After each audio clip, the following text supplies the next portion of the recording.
Selamat pagi buat teman-teman semuanya. Jumpa lagi dengan saya Mar 12 Motor. Kali ini ada motor Honda Beat karbu ya teman-teman. Dan ini karbunya sudah saya lepas beserta cuk otomatisnya ya. Nanti kita bedah penyakit apa sih yang ada di motor Beat karbu ini ya. Soalnya kalau di pagi hari itu dia kayak semacam susah hidup seperti itu. Nah, oke teman-teman, sebelum kita masuk ke pembahasan, terlebih dahulu kita mengenal apa sih itu karburator ya.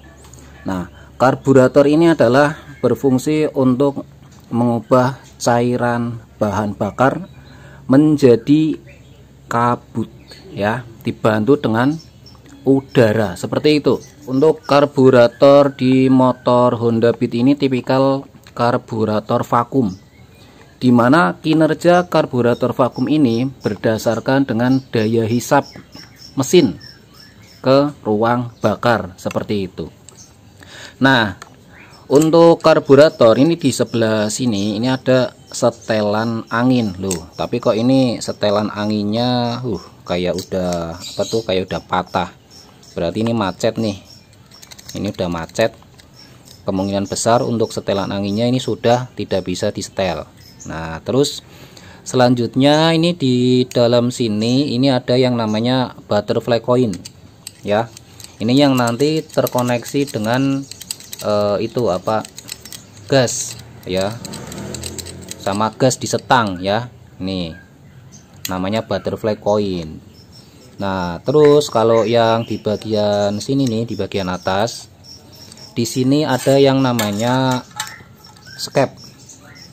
Jadi untuk bukaan skepnya, karburator ini tidak seperti layaknya karburator konvensional, melainkan skep naik itu berdasarkan dengan kevakuman atau daya hisap mesin ke ruang bakar. Semakin hisapannya besar, semakin si skep ini dia naik ke atas kayak gitu teman-teman. Nah, ini ada pir ya toh, terus di sini ada skep. Nah, coba kita lihat skepnya seperti ini ya. Kita copot. Nah, kita hadapkan ke atas seperti ini. Apakah skepnya ini berputar dengan karetnya ya toh? Nah, coba kalian perhatikan. Di dalam sana ada lubang terus menghadap ke atas sini. Nah, berarti ini sudah benar ya. Lubangnya di sini itu menghadap ke sini. Tidak boleh lubangnya itu dia atau di sebelah sini atau enggak, apalagi sampai muter sampai di sini. Itu enggak boleh ya. Yang benar adalah lubang ini dia menghadap ke atas atau ke arah ruang bakar. Nah, biasanya yang terjadi di sini adalah skep sama karetnya muter, tapi ini kayaknya masih kencang, masih bagus ya. Skepnya juga masih bagus. Nah, kemudian di sini ada yang namanya cuk otomatis. Cuk otomatis ini dia akan berfungsi ketika kontak dinyalakan, mesin pertama kali dinyalakan. Nah, jadi di cuk otomatis ini ada kabel warna hitam dan kabel warna hijau leres oranye. Kabel warna hitam ini dia akan standby arus positif ketika kontak di on. Dan kabel warna hijau leres oranye ini dia akan standby arus masanya ketika pertama kali motor dinyalakan seperti itu. Nah, kita lepas dulu untuk cuk otomatisnya.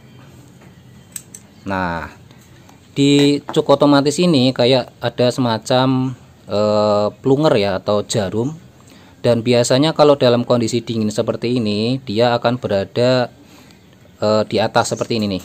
Nah, ini namanya di atas, atau si plungernya ini dia sejajar dengan bibir cuk otomatisnya. Nanti biasanya kalau motor dihidupkan ya kan, nah di belakang sini dia nanti agak sedikit hangat. Dan nantinya si plunger ini dia akan memanjang sekitar 3 sampai 4 mili seperti itu. Dan nanti fungsinya adalah untuk menutup needle yang berada di dalam sana, atau istilahnya itu menutup bahan bakar tambahan yang dibutuhkan ketika motor pertama kali hidup, seperti itu teman-teman. Nah, jadi intinya gini teman-teman, untuk fungsi dari kinerja cuk otomatis ini adalah dia akan menutup saluran bahan bakar tambahan ketika motor pertama kali dihidupkan ya. Nah, kalau posisi dingin seperti ini, dia itu membuka ya, dia membuka. Kalau sudah panas, maka si plunger ini dia akan memanjang dan menutup needle yang berada di rumahan cuk ini. Itu sama artinya akan menutup saluran bahan bakar tambahan yang dibutuhkan ketika pertama kali mesin dihidupkan, atau istilahnya itu dicuk lah kayak gitu teman-teman, biar motornya itu mudah hidup. Nah, di dalam sini ada beberapa lubang ya toh, ada lubang 1, lubang 2, lubang 3, dan di sini juga ada lubang 1, 2, 3.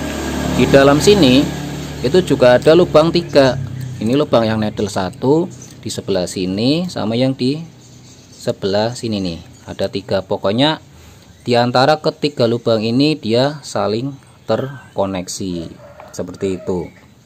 Nah, kalau cuknya itu sudah sudah menutup di saluran ini, di saluran needle cuknya, di dalam itu ada kuningan, maka itu sama aja di sini itu tertutup, dan bahan bakar itu dia tidak mengalir lagi, bahan bakar tambahannya itu tidak mengalir lagi, melainkan kinerjanya itu bahan bakar dan campuran udara nanti lewatnya ada di lubang sini nih. Di sini ada 2 lubang ya, lubang besar dan yang lubang kecil. Jadi di depan butterfly-nya itu ada 2 lubang. Nah, lubang yang kecil itu dia nanti akan menyemburkan bahan bakar dan campuran udara, itu biasanya dari pilot jet. Nah, kita bongkar dulu nih. Kita bongkar dulu di bagian penampung bahan bakar. Ada apa aja sih di dalam sini ya toh? Nah, kurang lebih seperti ini teman-teman. Di dalam sini ada pelampung ya, ini ada pelampung bensin, dimana fungsi pelampung bensin ini dia akan membuka dan menutup. Nah, di dalamnya sini ada semacam kayak jarum karet. Nah, bensin mengalir ke sini, masuk ya toh, terus keluar dari sini. Setelah bensinnya itu dia sampai di batas segini ya toh, ini kan pelampung akan naik. Nah, nanti di sini bakalan menutup dan bensin akan terisi kembali apabila bensinnya sudah agak sedikit habis. Nah, nanti si pelampung bensin ini dia akan turun, dan begitu bensinnya turun penuh lagi, maka si pelampungnya akan naik lagi dan menutup kembali. Jadi berfungsi secara otomatis. Nah, di dalam karbu ini ada yang namanya main jet atau sepuyer utama ya toh, dan di sebelahnya ini ada yang namanya pilot jet atau sepuyer kedua, seperti itu teman-teman. Coba kita lepas dulu untuk ininya ya, pelampung bensin. Nah, ini kan kelihatan ya toh. Nah, di sini ada lubang corong besar dan juga ada lubang 2 lubang besar dan kecil, dan di atas ini ada lubang kecil juga. Nah, perlu kalian perhatikan nih, lubang yang bagian atas ini dia bakalan terkoneksi ke sini, terus ini, terus masuk ke sini, terus masuk ke sini ya toh. Nah, apabila cuk itu belum menutup, maka bensin yang berada di sini itu dia akan bercampur dengan udara Jadi di sini lewat sini ya toh, ini bensinnya nanti kena udara bercampur masuk, nah terus keluar dari lubang yang besar berada di sini. Nah ini fungsinya buat bahan bakar tambahan seperti itu.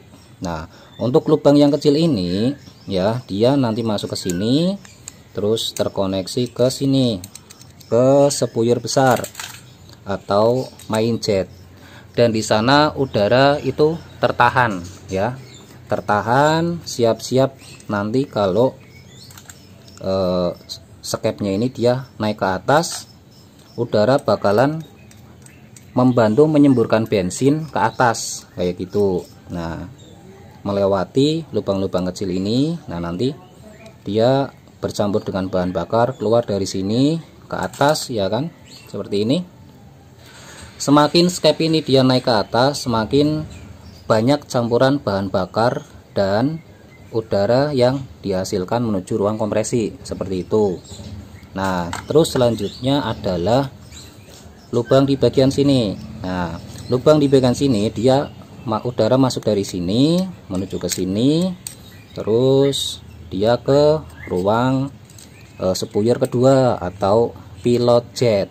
Nah pilot jet ini dia bakalan terkoneksi dengan ini nih ya, kuningan ini. Di dalam sana ada lubang-lubang yang nantinya akan menyemburkan bahan bakar campur udara ke lubang kecil. Nah lubang kecil di sini nih ya, ada dua lubang kecil pokoknya di sini ya, ada dua lubang, yang satu kecil yang satu besar. Yang satu buat itu apa, lubang joknya, yang satu buat menyemprotkan bahan bakar dan udara ketika motor hidup. Nah kita ulangi lagi ya, ketika butterfly ini dia akan membuka sedikit ya, bahan bakar akan dibantu 3 titik di belakang butterfly. Wah katon apa ya,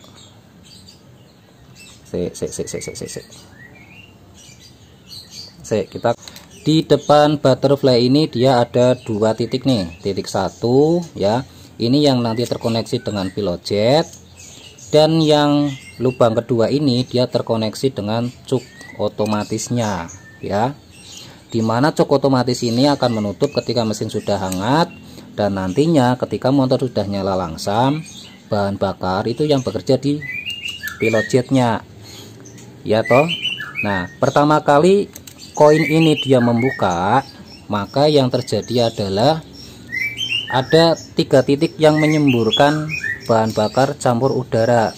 Jadi untuk skepnya ini dia belum terangkat ke atas. Nah skep ini dia bakalan terangkat ke atas ketika butterfly ini dia membuka sekitar 40-50%. Nah jadi ininya baru nanti kena daya hisap vakum ya toh, dia naik ke atas, dimana daya hisap ini dia lebih besar daripada ketegangan per pegasnya seperti itu. Makanya kalau per pegasnya terlalu kenceng atau berat, maka yang terjadi adalah si skep ini dia lambat untuk naik, dan begitu juga sebaliknya, kalau terlalu enteng ya berarti lebih cepat kayak gitu teman-teman. Nah terkadang ketika mengalami karet skep ini ya toh, kan kadang ada barang-barang yang ibaratnya kayak barang-barang KW di sininya itu kayak ya nggak lentur, maka yang terjadi adalah kita bisa memotong si pegasnya ini biar naiknya enteng, atau enggak lubang di bagian sini itu diperbesar biar daya hisapnya atau vakumnya itu biar lebih cepat seperti itu. Nah sampai di sini paham ya teman-teman ya. Nah intinya ginilah, untuk kinerja dari karburator, kalau pertama kali motor hidup, maka pemasokan bahan bakar dan udara akan dipasok oleh cuk otomatis dan juga pilot jet ya, pertama kali motor hidup. Nanti setelah motor itu hangat, cuk otomatis dia akan tertutup ya, karena plungernya ini akan menutup needle yang berada di dalam sana seperti itu, sehingga kinerja motor pasokan bahan bakar dan udara dia akan dipasok melalui dari celah kecil ini ya, celah kecil ini. Nah, ketika motor pertama kali digas, maka pasokan bahan bakar dan juga campuran udara akan dipasok dari lubang 3 titik di belakang koin butterfly-nya pertama kali ya toh. Nah, kalau sudah begitu, butterfly ini membuka lebih lebar lagi, maka yang terjadi adalah skep ini naik karena terhisap dengan vakum yang lebih besar kayak gitu teman-teman. Nah, setelah vakum ini dia membuka atau naik ke atas, maka kinerja hampir 95% itu daya pasok bensin dan campuran udara dia berasal dari main jetnya, dari sini yang sepuyer besar. Nah, dari sini nih ya, paham toh. Nah, untuk apa, nah terkadang kalau toh misalkan kita servis karburator nih ya, kan kebanyakan bengkel-bengkel tuh biasanya membersihkan hanya di bagian sini saja nih, pilot jet sama main jetnya. Padahal alangkah baiknya kalau membersihkan itu dibongkar semuanya seperti ini ya toh. Terus di bagian ini nih, setelan angin ini dibongkar ya toh. Nah, itu disemprotkan cairan cleaner atau karbur cleaner pembersih untuk merontokkan kotoran-kotoran yang berada di dalam. Nah, yang sering terjadi adalah ketika karburator soak, semuanya sudah dibersihkan, semuanya udah bolong-plong ya. Nah, terkadang ada lubang yang lurus dengan kuningan di sini ya toh. Intinya lubang yang berada di belakang butterfly coin itu terkadang ada yang mampet, makanya itu namanya karbu soak. Ada yang karburatornya direbus itu. Nah, salah satunya adalah untuk membersihkan kotoran-kotoran yang berada di dalam lubang atau pori-pori kecil seperti itu. Nah, sampai di sini paham ya teman-teman ya. Berarti untuk kasus karburator ini kenapa kalau misalkan toh susah hidup, karena nah ini nih ya, setelan angin ini, setelan anginnya tidak bisa diputar. Nah, tidak bisa diputar ke kanan ataupun ke kiri, dan saya nggak tahu apakah setelan angin ini dia menutup atau membuka setengah atau justru dia mundur ke belakang. Tapi kalau saya perhatikan dia itu kayak ambles ke dalam. Nah, berarti apa? Kalau pagi hari susah hidup, nah berarti untuk pasokan bahan bakar dan juga udara dia lebih sedikit ya. Jadi bahan bakar yang keluar dari lubang di situ tuh sedikit, makanya kalau pagi hari susah hidup. Alhamdulillahnya ada cuk otomatis yang membantu, jadi ya masih bisa lah kayak gitu.